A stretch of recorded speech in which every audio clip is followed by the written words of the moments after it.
Saya mau sampaikan sesuatu yang penting sekali dan mungkin sedikit sukar untuk ditangkap,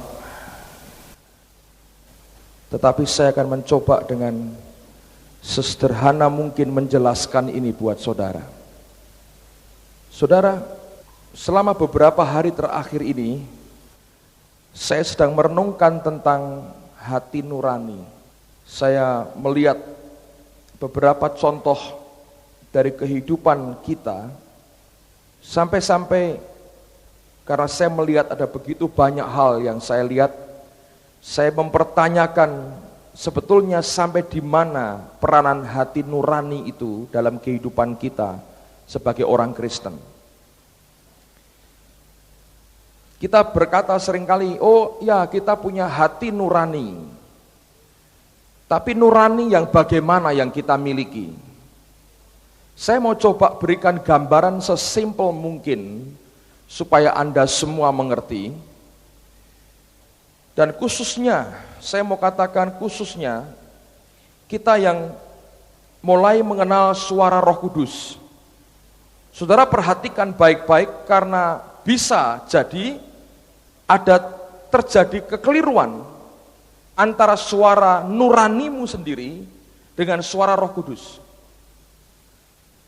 Ya, kalau Anda tidak bisa membedakan dan tidak bisa memahami akan soal hati nurani ini, secara garis besarnya engkau gagal untuk memahaminya, saya khawatir dalam praktek pelayanan kita akan terjadi kekacauan dari apa yang kita tangkap.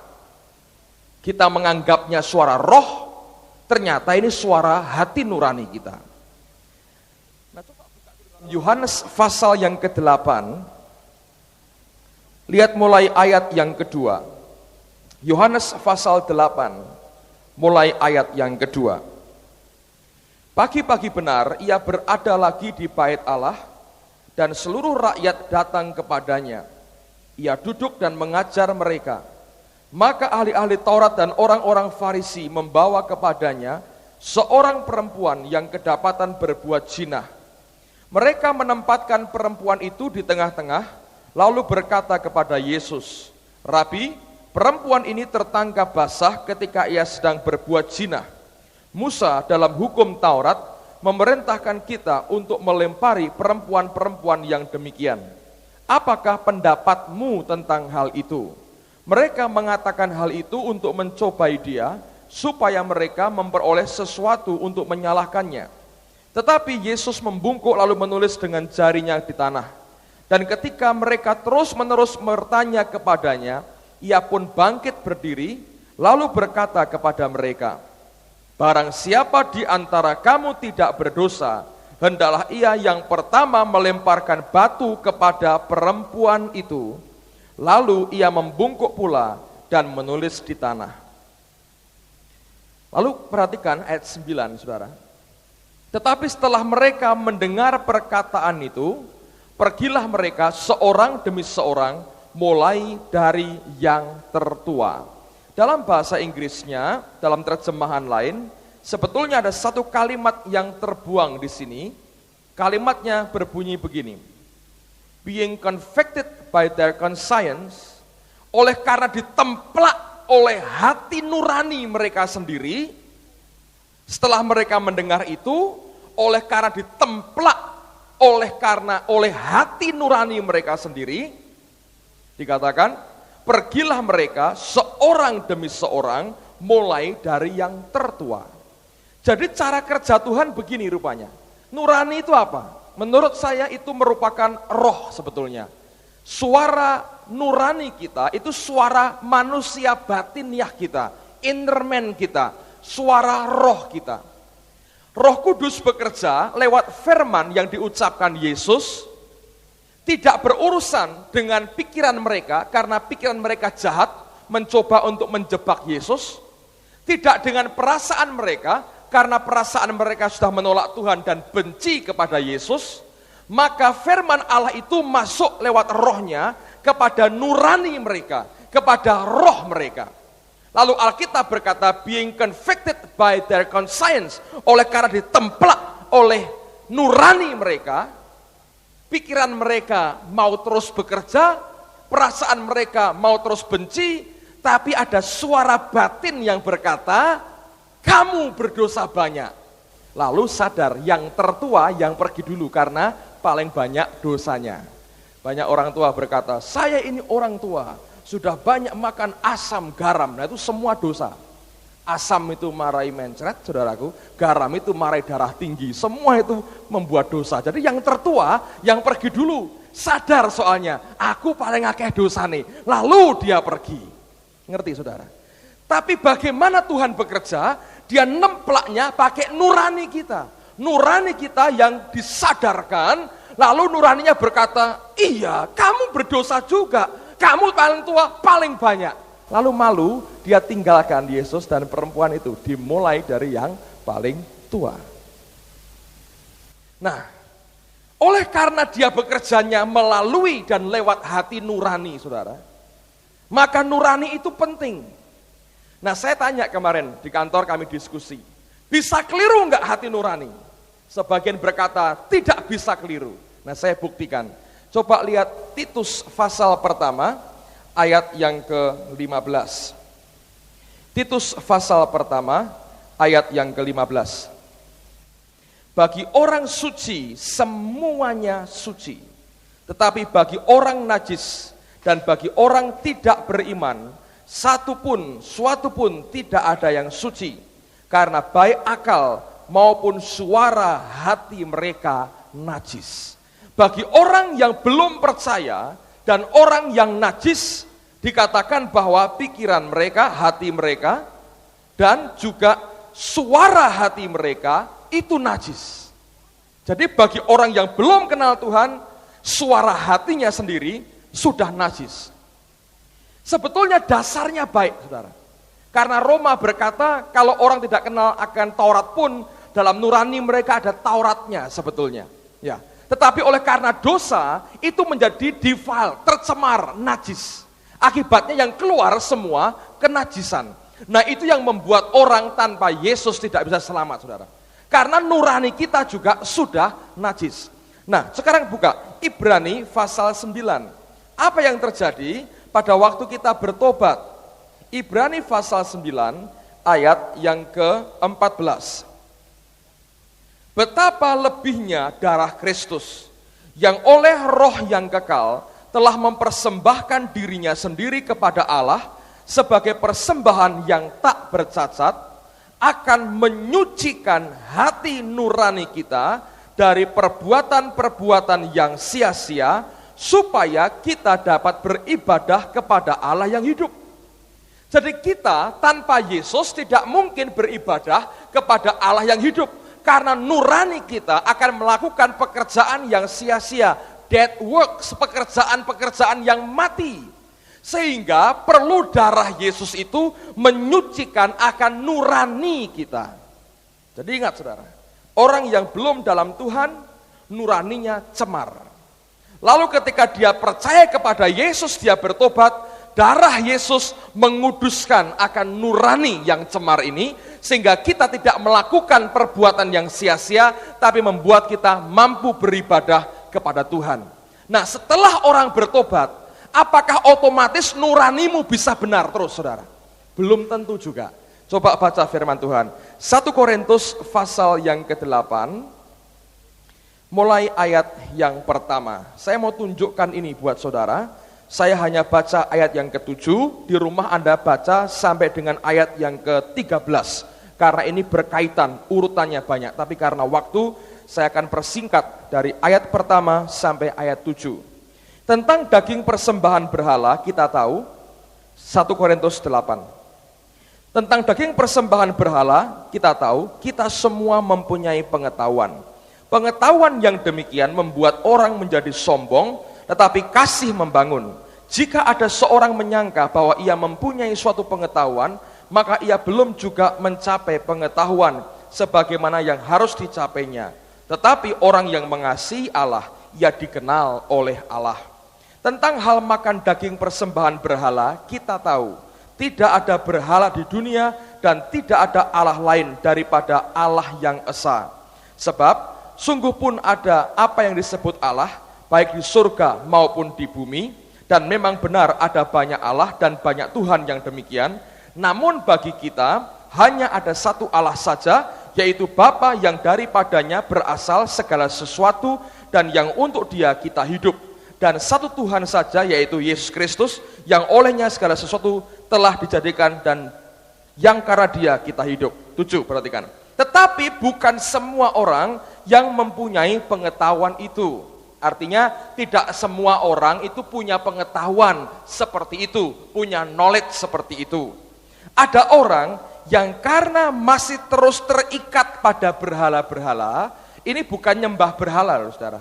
Terikat karena masa lampaunya pernah berurusan dengan berhala, jadi ini kaitan dengan keterikatan masa lampau yang ada, dikatakan, makan daging itu sebagai daging persembahan berhala. Dan oleh karena hati nurani mereka lemah, hati nurani mereka itu dinodai olehnya. Jadi orang Kristen pun masih bisa ternoda hati nuraninya. Nah, dengarkan saya baik-baik, saya mau jelaskan akan pokok ini lebih detail lagi. Dengar saudara. Kita punya nurani, ya, ketika lahir baru dikuduskan oleh darah Yesus. Tetapi ingat, kita ini bukan orang yang tanpa masa lampau. Semua kita termasuk saya adalah orang dengan masa lampau yang tertentu. Nah, seringkali masa lampau kita dengan semua pengalaman dan konsep kita itu sudah mewarnai akan nurani kita. Kalau dulu kita banyak berbuat kecemaran, menyembah berhala dan segala macamnya, itu juga mencemari juga atau mempengaruhi nurani kita. Sehingga nurani kita tidak betul-betul bisa berdiri sendiri, merdeka nggak bisa. Karena kita semua punya masa lampau.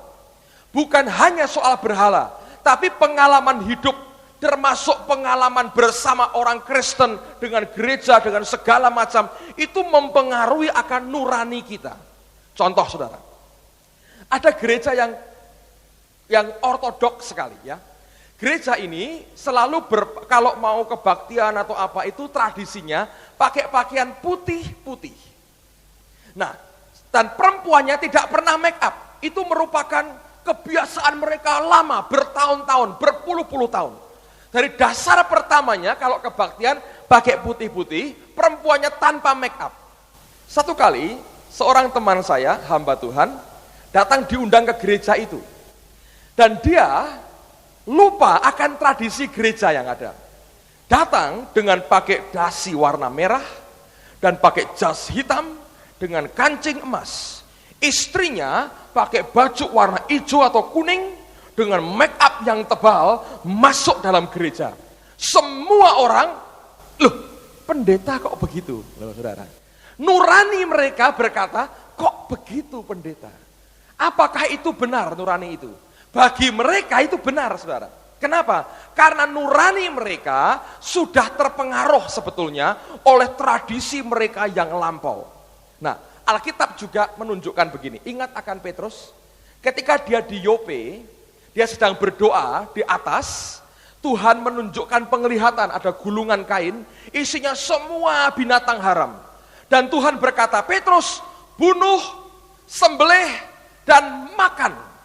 Petrus berkata, tidak bisa Tuhan, sejak aku lahir sampai sekarang belum pernah aku makan, ini semua binatang najis, Tauratmu berkata tidak boleh dimakan, tidak bisa Tuhan, aku tidak bisa makan. Sampai 3 kali Tuhan berkata, kamu harus makan itu, kamu harus makan itu, kamu harus makan itu. Nurani Petrus berkata, tidak bisa, tapi Tuhan berkata, harus kamu makan. Akhirnya dia diberitahu bahwa Kornelius mengundang dia.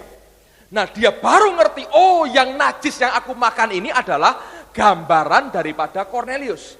Petrus belum bebas merdeka betul, saudara. Apa yang dia buat? Dia mengajak beberapa orang murid dari Yope, ayo ikut saya, supaya begini, kalau keliru, keliru bareng, gitu kira-kira. Kalau aku keliru, kamu tahan aku. Dia ngajak temannya. Kenapa? Orang Yahudi punya ajaran begini. Tidak boleh masuk ke rumah orang kafir, apalagi makan sama-sama. Itu najis. Nah, Kornelius ini orang Roma. Mereka termasuk golongan kafir menurut Yahudi. Petrus tidak pernah masuk rumah orang kafir. Dia tidak bisa untuk makan dengan Kornelius. Ketika Tuhan berkata, makan Petrus, sampai 3 kali, saudara. Lalu dia berkata, baiklah karena Allah berbicara. Tapi nuraninya masih terikat, saudara. Seperti orang tadi, biasa makan persembahan berhala, ketika dapat makanan yang mirip begitu, siap langsung. Waduh, aku gak bisa ini. Nuraniku berkata, ini bekasnya berhala. Ngerti saudara ya? Jadi pengalaman masa lampau itu bisa mengikat kita untuk hari ini. Membuat roh kita tidak bisa bebas. Lalu kemudian Petrus datang dan Allah berkata, kamu tidak boleh mengatakan orang itu najis atau cemar atau tidak kudus. Nah, peristiwa itu terjadi, dia khotbah dan roh Allah turun, Kornelius diselamatkan. Saudara tahu? Petrus harus diadili oleh rasul-rasul yang lain yang juga nuraninya berkata, Petrus ini keliru. Rasul, saudara. Rasul. Mereka tidak langsung berkata, oh Petrus benar. Tidak. Mereka berkata, Petrus salah. Diundang dulu, jelaskan dulu. Baru ketika Petrus berbicara, sadar mereka. Terbuka karena apa? Pengetahuan akan Kristus itu turun dalam hidup mereka. The knowledge of Christ turun. Revelation Allah turun, buka mata rohaninya. Oh gitu toh, jadi Allah juga, Yesus juga untuk bangsa lain. Lalu mereka memberkati Petrus, khotbah dan menjangkau akan bangsa-bangsa lain. Ini pengalaman berharga, saudara. Nah, kalau ada orang yang dulu backgroundnya, mungkin saudara ya, dari kecil menderita terus, kekurangan uang terus. Lalu dia belajar berhemat. Berhemat. Setiap berkat yang Tuhan terima dia simpan. Itu menajiskan, mengotori nuraninya. Nuraninya mesti berkata, kamu belajar memberi kepada Tuhan. Tapi nuraninya cemar oleh karena pengalaman masa lampaunya. Saya diundang satu gereja, saudara. Saya sudah tidak mau karena sibuk, dia telepon berkali-kali. Akhirnya saya datang dengan Pak Subianto. Saya khotbah soal korban, soal memberi. Saya berkata, saya sebagai gembala sidang juga diminta Tuhan untuk korban. Saya cerita, semua kami korban. Dia mandok-mandok begini, saudaraku. Setelah berdoa, ya puji Tuhan telah memberkati kami. Tak pikir memberkati betul, saudara. Saya pulang, minggunya dia khotbah, ngomong gini, saudara, khotbah pendeta minggu lalu jangan diikuti. Semua jemaatnya tertawa karena ngerti pendeta ini meditnya luar biasa. Jadi kalau dia dengar kata korban, nuraninya berkata, oh jangan itu loh saudara. Ngerti nggak? Menurut saya dia punya pengalaman. Sampai nanti Tuhan membuka, mencelekkan mata rohaninya, baru dia bisa ngerti, oh ini tuh artinya memberi. Nah saudara sekalian, itu yang harus kita perhatikan. Makanya kalau Anda dengar suara Tuhan, cek baik-baik. Itukah suara Allah? Atau tercampur dengan nuranimu. Nah kalau nuranimu sudah punya konsep tertentu, Anda harus cek lagi, apakah betul ini dari Tuhan, murni atau masih tercampur dengan karakter dan pengalaman masa lampaumu. Nah lihat akan perkataan Yesus sekarang. Makanya Paulus berkata, aku ini anggap semua sampah, supaya aku mendapatkan the excellent knowledge of Christ. Pengetahuan akan Kristus yang luar biasa itu. Itu apa? Pewahyuan. Buka Yohanes pasal yang ke-8. Yohanes pasal 8 ayat yang ke-43. Yohanes 8 ayat 43. Apakah sebabnya kamu tidak mengerti bahasaku? Sebab kamu tidak dapat menangkap firmanku. Dalam terjemahan dia berkata, you don't know my language. Engkau tidak tahu bahasaku, because my revelation is beyond your grasp. Oleh karena pewahyuanku di luar batas kemampuanmu untuk menjangkaunya.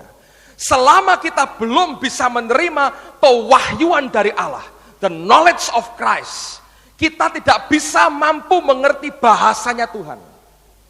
Allah bicara bahasa kasih, kita bicara bahasa penghukuman. Allah bicara bahasa iman, kita bicara bahasa kekhawatiran. Allah bicara bahasa kemuliaan, kita bicara bahasa kenajisan. Allah bicara bahasa sangkal diri, kita bicara bahasa egoisme. Itu yang membuat kita bertolak belakang. Nah, nurani kita tidak sepenuhnya bisa dipercaya, saudara. Karena itu harus terus berkembang, harus mengalami metamorfosa, perubahan yang terus-menerus disesuaikan dengan apa yang Tuhan mau dalam kehidupan kita. Karena Alkitab berkata itu sudah defiled, tercemar, saudara. Nah, pengalaman ini membuktikan hanya ketika kita mampu menangkap pewahyuan daripada Dia, the knowledge of Christ, itu akan membuat kita menjadi kuat dan kita mampu untuk mengerti apa yang sebetulnya Tuhan mau. Sekali lagi saya mau katakan, oleh karena itu penting buat setiap kita mengerti betul apa kata firman dalam hidup kita. Kalau tidak, nanti nuranimu cemar. Nah, orang yang seperti Petrus terikat nggak, saudara? Terikat. Suruh ke Kornelius, tidak bisa. Sampai 3 kali Tuhan berkata, pergi, dia berkata tidak. Itu kan orang terikat. Terikat dengan sesuatu yang tidak perlu sebetulnya. Terikat, terbelenggu, gak bisa free, gak bisa bebas. Tidak akan mampu menjangkau orang lain untuk memberitakan kasih Allah. Padahal ketika Petrus yang merdeka bebas, dia mulai bicara, Roh Allah turun lewat pelayanannya.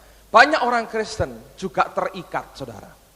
Ada orang yang backgroundnya minder dan tidak bisa melepaskan diri dari keminderannya. Ketika Allah suruh dia pergi, nuraninya pun terlalu lemah untuk mendorong dia. Rohnya cemar dengan rendah dirinya. Akibatnya apa? Allah tidak bisa kerja lewat hidupnya. Saya mau katakan perlu buat setiap kita untuk belajar berdoa kepada Allah. Tuhan, wahyukan dirimu kepadaku. Lebih lagi, supaya aku kenal betul siapa engkau. Jangan dasarnya, oh ya saya yakin suara Tuhan. Jangan, karena Anda akan sesat, saudara. Kalau tidak ngerti berasal yang dari pewahyuan. Yang berikutnya, nah apa yang kita perlu alami? Coba buka Yohanes 8 ayat 32 sekarang.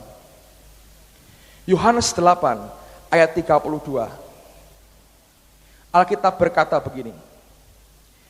Kamu akan mengetahui kebenaran, dan kebenaran itu akan memerdekakan kamu. You shall know the truth, and the truth shall make you free. Kata mengenal, dari kata mengenal lewat personal experience, pengalaman pribadi, pewahyuan yang diberikan dengan dasar pengalaman pribadi. Kalau Anda baca kitab Injil, seringkali kita baca begini. Ketika Yesus sedang marah menyucikan bait Allah, ya, Anda ingat itu? Menyucikan bait Allah, lalu Alkitab berkata, maka teringatlah murid-murid itu akan nats yang berkata, cinta akan rumahmu menghanguskan aku. Ketika mereka masuk ke Yerusalem, mereka mengeluh-elukan dia, teringatlah para muridnya akan nats yang berkata, hai Sion, lihatlah rajamu datang, menunggang akan seekor keledai. Berkali-kali, kalau Anda baca Injil Yohanes juga terutama, dia menceritakan kejadian tertentu, lalu dia kutipkan ayat nubuatan Yesaya, nabi-nabi yang lain. Dia kutipkan apa yang terjadi. Waktu mereka mengalami pengalaman tertentu, secara pribadi, rema Tuhan turun dalam hidupnya. Loh, ini loh kebenarannya. Ngerti saudara? Jadi hidup kita itu harus sepenuhnya berjalan bersama dengan Tuhan, dalam pimpinan Allah. Nanti seperti guru besar, dia akan menjalankan kurikulumnya dalam kehidupan kita. Waktu kita mulai melangkah, kita ngalami sesuatu, tiba-tiba dibuka firman-Nya. Ini loh maksudku tadi. Ini loh yang pernah kukatakan kepadamu. Ini loh firman Tuhan. Jelaskan. Dia buka, dia buka, dia buka. You shall know the truth, and the truth shall make you free. Engkau akan kenal kebenaran itu lewat pengalaman pribadimu bersama dengan Tuhan, dan tiba-tiba, boom, engkau free, saudara. Petrus, ketika dia berdoa, dia terima pewahyuan. Dan ketika pewahyuan pribadi dia terima, dia merdeka. Dan dia masuk ke rumah Kornelius, dan seisi rumah tangganya dimenangkan oleh karena anugerah Tuhan. Amen, saudaraku. Banyak orang Kristen terikat, bukan oleh setan sebetulnya. Bukan. Tapi terikat oleh konsep-konsep lama yang belum dibukakan oleh Tuhan di dalam kehidupannya. Kalau engkau terikat terus dengan masa lampaumu seperti itu, saudara, saya mau beritahu, engkau tidak akan pernah bisa merdeka. Selama engkau belum menyerah dan berkata, Tuhan, wahyukan dirimu kepadaku. Kalau engkau sudah merasa, aku sudah tahu semuanya, Paulus berkata, itu membuat engkau sombong, dan sebetulnya engkau belum tahu apa-apa. Tapi makin engkau mengenal kebenaran, makin engkau berkata, ya Tuhan, aku belum tahu terlalu banyak. Contoh paling gampang, lihat bedanya mahasiswa semester pertama dengan mahasiswa yang menjelang ujian akhir. Itu beda sekali, saudara. Mahasiswa semester pertama, dia buka gundulnya, saudara, karena habis dipelonco, dan dengan bangga dia jalan, dia sekarang tidak mau pakai tas cangklong lagi, itu tasnya SMA, dia mulai pakai map, saudara. Kalau perlu supaya gaya, dibawa satu buku, diputar begini, masukkan sakunya, dan dia bilang, mahasiswa. Di mobilnya di stiker, tempeli, Universitas Diponegoro, Universitas Indonesia, bangganya luar biasa, kuliah nih gua. Apa kuliahnya? Filsafat. Wah, ini membuat orang pusing. Kok kamu bisa? Ya, saya karena falsafah saya tinggi, katanya gitu, saudara. Jadi bangganya, sudah ikut kuliah? Belum, ini baru mau masuk, katanya. Nah, belum ngerti apa-apa. Tapi sudah jalannya beda sekali. Orang yang baru tahu sedikit, dia jalan berkata dengan bangga. Mau kemana? Kuliah, katanya. Kalau dulu sekolah, gitu. Sekarang lain, kuliah, gitu. Mau apa ini? Ketemu siapa? Dosen. Dulu guru. Ya, lain sekali, saudaraku. Lain sekali. Dan dia sudah mulai berkata begini, profesor saya berkata, loh lain. Dulu Pak Min berkata, gurunya namanya Pak Min, profesor saya. Lain sekali, saudara. Itu kalau baru pertama kali masuk kuliah, itu dia itu high profile. Dia pikir aku sudah ngerti banyak. Kecuali kedokteran menurut saya. Yang kuliah kedokteran akan pusing, karena begitu masuk kedokteran, tanyai, aku ngeluh, apa obatnya? Cuma Lisa yang bisa jawab, tenggingi katanya gitu, saudara. Nah, itu kalau belum ngerti obatnya ya tenggingi, sudah. Kalau enggak ya ke dokter lain. Tapi semua, saudara, saya perhatikan semua begitu. Jalannya, gayanya beda sekali. Lihat anak-anak SMA pakai baju putih abu-abu, dia bilang, cah cilik, katanya gitu. Padahal juga usia baru beda setahun, dia bilang, cah cilik, katanya. Karena dia berkata, aku sudah mahasiswa. Tapi ketika makin pusing menjelang akhir ujian, ternyata sudah 7 tahun kuliah, 8 tahun kuliah. Kamu sekarang apa? Malu, bilang, mahasiswa, enggak ada lagi. Sedang belajar, loh, lain, saudaraku. Loh, kenapa kok malu? Orak barbar. Nah, itu loh, saudara. Ngerti nggak? Beda, karena ngerti ujian ini berat buat aku. Tahu nggak, saudara? Beda sekali. Orang makin dalam ngertinya, makin bingung. Waduh, lah ini keliru pi. Ngerti nggak? Ujian yang makin berat, pengetahuan makin luas, karena orang berkata ilmu pengetahuan sekolah itu merupakan dunia tersendiri. Luasnya luar biasa. Lalu berkata, wah, aku belum ngerti banyak. Aku belum ngerti banyak. Anda perhatikan ya, orang makin nggak berpendidikan, dia berkata gitu, pasti begini. Makin tinggi pendidikannya, dia berkata, ya relatif sebetulnya. Ngerti nggak, saudara? Beda, tidak berani dia sombongkan pengetahuan yang dia miliki. Nah, Paulus berkata hal yang sama. Kalau Anda belum ngerti apa-apa, ini pasti begini. Ketika dia kenal lebih jauh, oh, keliru, saudara. Nah, ingat, saya beritahu, dengan Tuhan engkau harus flow, ngikuti akan arus Tuhan dalam hidupmu. Kalau tidak, Anda bablas seperti Yunus. Yunus itu gini, saudara. Tuhan berkata gini, datang ke Niniwe, beritahu, kalau gak bertobat, dalam waktu 40 hari, aku jungkir balikkan. Dia bilang, tidak Tuhan. Dia ke Tarsus. Oke? Ditelan ikan, sampai 3 hari dia bertobat. Amis semua gak tahan. Mati tidak, hidup juga susah, saudara. Amis bertobat, dalam kegelapan aku berseru, oh Tuhan, oh Tuhan, oh Tuhan. Dia bertobat. Ketika bertobat, dikembalikan Tuhan. Nah, inilah Niniwe. Datang ke Niniwe, beritahu bahwa kalau nggak bertobat 40 hari, mereka binasa. Dia berkata, pokoknya tujuanku sampai ke Niniwe, binasa. Lalu dia jalan. Dan dia mulai teriak, ayo, binasa. Nggak taunya bertobat, saudara. Tuhan berkata, oh sudah bertobat, ya wes serak situ, balik Yunus, turun sedikit, balik. Loh Lah kok binasa Tuhan? Aku ingin binasa. Dia bilang, tidak. Sudah bertobat toh. Nyesel. Loh, tenan toh Tuhan, balik meneh toh. Nah, saudara, ngerti nggak? Ketika Allahmu putar engkau bingung, saudara. Kok enggak sampai, saudara? Revelation harus di-catch oleh hidup kita. Kalau Anda tidak bisa mastering firman dalam rohmu, saudara, dan mengizinkan roh Allah itu menguasai dengan firman dalam hidupmu, saudara kan tidak akan kenal karakter dia, engkau akan bingung, saudara. Lihat, you shall know the truth, and the truth shall make you free.